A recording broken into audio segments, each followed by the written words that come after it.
All right, Shalom. First and foremost, I want to give all praise, honor, and glory to Yahawah, Bahashem, Yahawashi, Bahashem, Rakakwadash. Double honor to the apostles and the elders, the elder bishops at Great Millstone who rule well. Peace and salutations to the elect scattered throughout the four corners of the earth, to the men on the highways and the byways pushing out this word in truth and sincerity, and to the remnant men, women, and children of the elect. To you all, I say Shalom. My name is Ahmawan Ahyash, and I'm back with another lesson through the power and spirit of Yahweh Bashim Yahawashi. Lord willing, this is edifying. I just wanted to do a quick lesson. I know a lot of brothers is going in on this particular video that I had pulled up on the screen with the military. Jake that's in the military, he was reporting on the so-called drones and all this different type of stuff, mentioning UFOs and things of that nature. So I'm gonna get a little bit into that and some other. I got a couple articles. It's gonna be a short lesson, but I just wanted to jump into this because the spirit is just his own brothers to report on these type of things, and Esau is coming, right? He's coming the way he's coming, because he feels his kingdom being threatened. He feels his power structure being threatened. There's a lot going on through the spirit, a lot of prophecy coming to pass, and the spirit is just hot on Esau. You know what I'm saying? So this is gonna be like more of a kind of like an in the news sort of type of lesson, because there's a couple other things I want to touch on, just for the sake of bringing it out and for edification, obviously. And to report, man, we're the spiritual weathermen through the power and spirit of Yahweh Shemel Shai. So the Jake that you see on the screen, he's going to talk a little bit about, the video is only 1 minute and 17 seconds long. So he's going to talk a little bit about the orbs and the drones and, and what kind of sort of blowing the whistle on this, but not really. There's some other people who are mentioning the same kind of stuff. But what's important to note is that how he mentioned the UFO. So I'm gonna play this, and then again get into the two articles that I have. We are launching the drones up in the sky as of right now in New Jersey and stuff, in Texas, everywhere. Like, y'all don't gotta be afraid. Them are man-made drones, and we're doing the launching or whatever. Now, what you do have to be concerned of, my bad, my eye, but is the orbs that's inside the sky that y'all see that's glowing and stuff, that's shooting down the drones and all that. That's not a part of us. Them are actually real life aliens. Like, aliens do exist. They're above and they're below us. Yes, they do exist. And 2025 there will be a lot more of exposing the truth. Now, I can't say the reason why, but because it's already out here, so I can speak on this. Aliens are real, and we will have to evacuate sooner than later. But just be careful. Keep looking up in the sky. We are launching. All right, so it's clear that everybody knows about the drones. He mentioned that they are military or government drones, that you don't have to worry, but what you do have to worry about are the orbs that are circling the drones, that are in between, that people don't have an explanation for, that are shooting down the drones. Okay. And he mentioned them being UFOs. He actually said the aliens are real. Okay. And the reason why he's saying that is because in the military, there's a lot of fighter pilots, whether it's Air Force or Navy or whoever, these different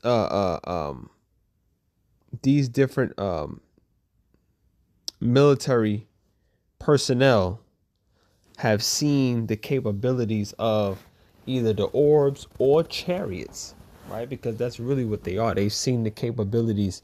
A lot of these men have first-hand account on what they've seen as far as the capabilities of the chariots, their maneuvering capabilities, their speed, the way they can appear and reappear and disappear, things of that nature. So they're basically just saying these are aliens, okay? And they have alien crafts, extraterrestrial beings, all right? But we know through the power and spirit of Yahawashi that these are the chariots, the angels of the Lord, okay? What the world doesn't know is that these are the chariots. Esau knows, but the world doesn't know, and he wants to keep you blinded to that fact. So what Esau does with his media is he puts out. He'd rather. That's how diabolical Esau is. He'd rather put it out there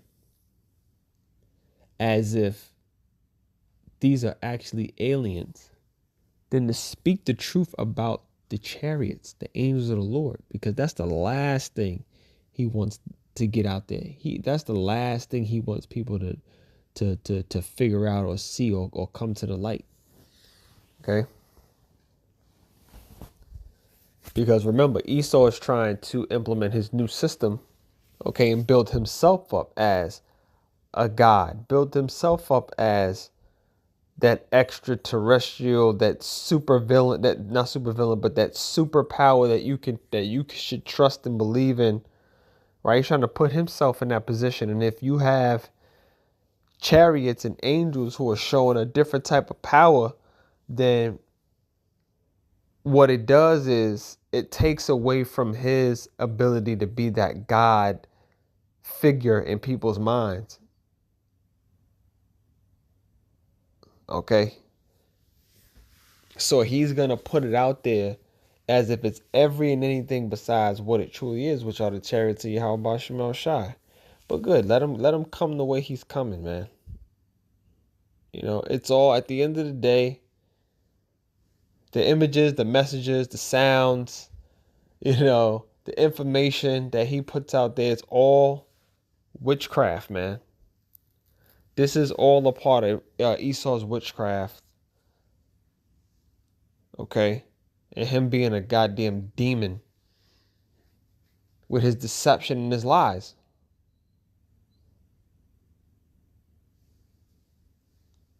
Okay, he even got a lot of people in the military fooled. They don't know what's going on. They know to a degree, but not in depth, not like the prophets do, not like the servants of Yahawashi. Okay, because the Holy Spirit hasn't bear witness with their spirit. They haven't been given this truth. All right, so that's what's going on with that. I want to jump over here to the New York Times, okay, because what has hit the news very recently is also an uptick in the bird flu, okay, which they're calling the avian flu. So this from the New York Times. Says avian flu has hit dairies so hard that they're calling it CVID for cows. All right. And the reason why I wanted to bring this up, because there goes that buzzword again. They're trying to make this narrative resurface. Okay. The C19 narrative resurface, because they want to do what? Ultimately, they want to go back into lockdowns. Okay. And once you start, mentioning these buzzwords, it's a trigger for a certain type of response. Okay, which is cities shut down, mask mandates, 6 feet of separation, can't go here, can't go there, so that they can say, all right, it's time to get your juice shots again. Okay, time to get them juice shots again. Line up. Okay? Esau ain't slick, man. They're calling it the C19 for cows. Come on, man. It's that same old play again. It's that same old narrative that he's trying to spin. Okay? It says, the virus has spread rapidly in California, the nation's largest producer of milk, Farmers are frustrated that their herds are getting infected despite various precautions. Now, real quick, it says a fast-growing outbreak of avian flu has upended California's dairy industry, the nation's largest producer of milk, infecting most of the state's herd, putting thousands of farm workers at risk of contacting the virus. It says in just about 4 months, cows in 645 dairies in California have tested positive for H5N1, even as many ranches have taken strict precaution to stop the virus from spreading. Governor Gavin Newsom was concerned enough Wednesday that he declared a state of emergency over the outbreak in Florida. Okay, so the governor of California, Gavin Newsom, declared a state of emergency in California over this so-called outbreak that has happened. All right, and it's all fear-mongering. It's all to get you in a certain type of headspace and you to believe in his narrative. That's all he does. Is try to get you to the point where you fuck with him so much that you start to believe his narrative and you start to believe in his system and his message. All right. It says the virus is spreading so quick that daily farmers are calling it C19 for cows, and scientists are racing to figure out how to stop the contagion. We're trying to do everything we possibly can, and this has just been the worst crisis we've ever dealt with in the dairy industry in California, said Anja Rodabar, the chief executive of Western United Dairies. The chief executive of Western United Dairies, a trade organization that represents most of the state's dairy farms. Okay, so this is what's on the table. This is what we're seeing. This is what we can expect. Okay, more of this narrative, more of Esau's tactics. All right. It's not hard to see, man, what this guy is doing.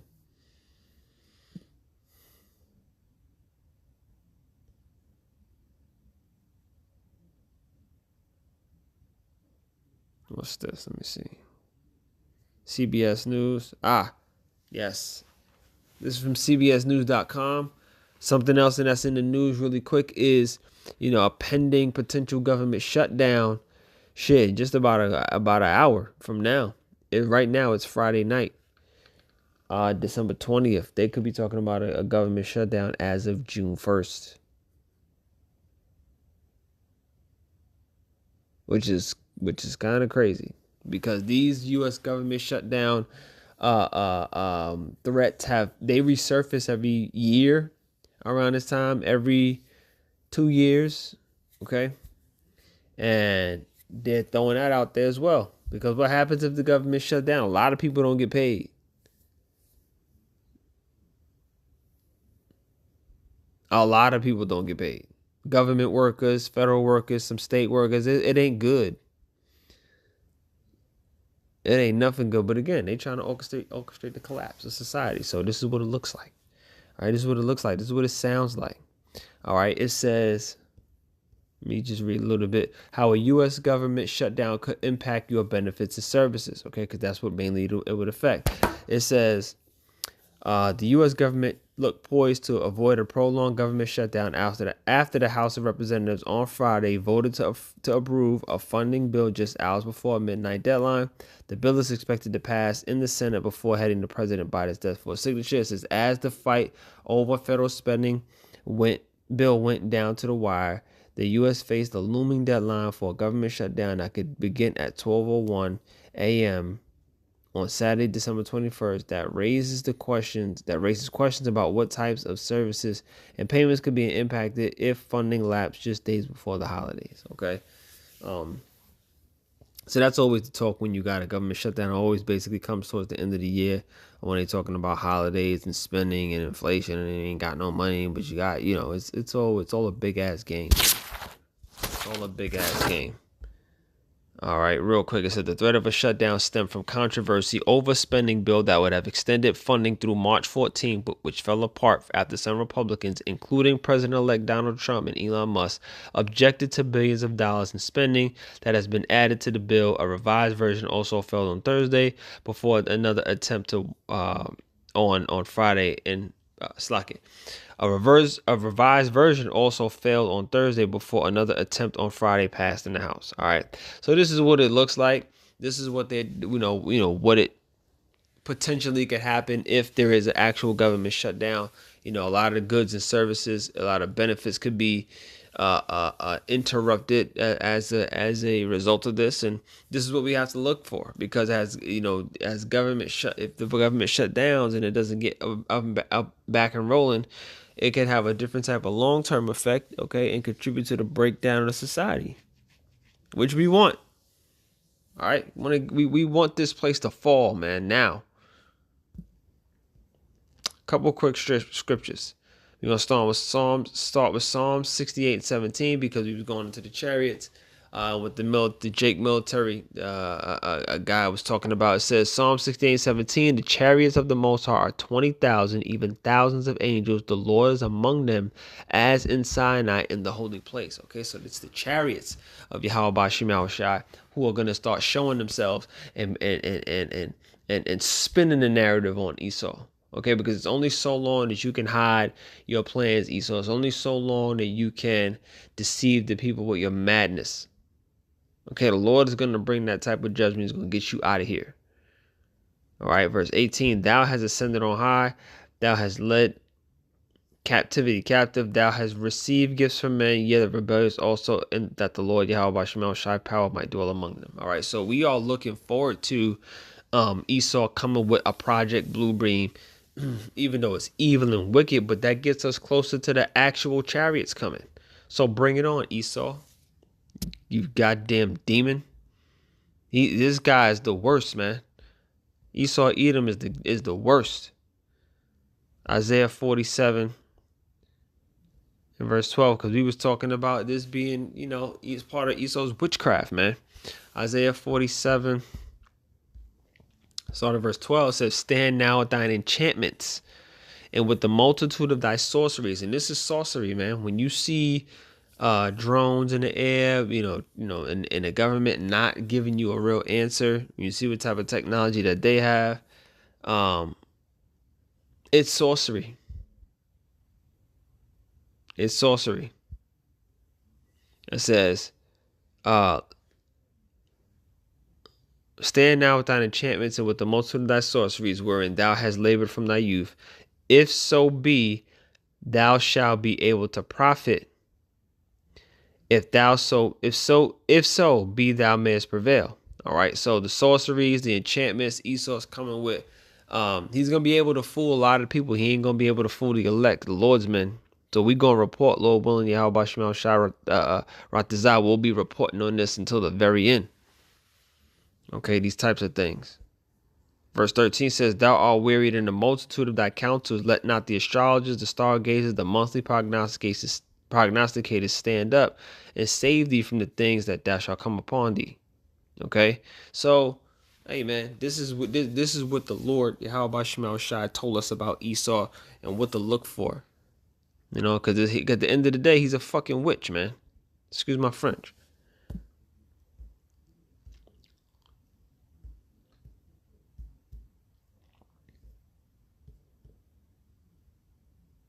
Where we at? Nahum chapter 3, verse 1. All right, it says, woe to the bloody city. It is all full of lies and robbery. The prey departeth not. Okay, woe to the bloody city. Woe to Babylon the Great. Woe to Esau Edom. Okay, it's full of lies and robbery. The prey departeth not. This place is full of lies and robberies and deceptions and false narratives and wickedness and idolatry and abominable, a bunch of abominations. It never ends here in Babylon. This is the most wicked place ever. Okay, and the Lord said, woe to the bloody city, because he's going to destroy this place off the face of the earth. As he should. All right. Last quick precept. This is the book of Ecclesiasticus, or the book of Sirach, chapter 10 and verse 8. It says, because of unrighteous dealings, and Esau is a master of unrighteous dealings. This is what he does. All right, injuries and riches got by deceit. That's how Esau got his riches, his kingdom, by rape, robbery, and murder. Make no mistake about it. it says that kingdom is translated from one people to another. All right. And how that's going to be done? Through the power and spirit, Yahawashi. The scriptures say Esau is the end of the world. Jacob is the beginning of it that followeth. That's how the kingdom will be translated, from Esau to Jacob. Okay, we're witnessing the beginning of it. The Lord's taking away his power structure. He's taking away his might. At the end of the day, it's going to be about Yahawashi, the angels, the elect, and Yahawashi coming with healing in his wings, with salvation. That's the whole deal, man. All right. So, yeah, man, just all right, as always, keep your eyes peeled. Stay locked into the prophets, the elders, and the elder bishops and the brothers. All right, because we close to the end, and I'm looking forward to what Elder Apostle Tahar is going to deem the year 2025, man. All right, so this is, I believe we're in the year 2024, the hopeful year of Jacob's trouble. Hey, may the Lord Yahawashi give Elder Apostle Tahar another prophetic a name to start 2025.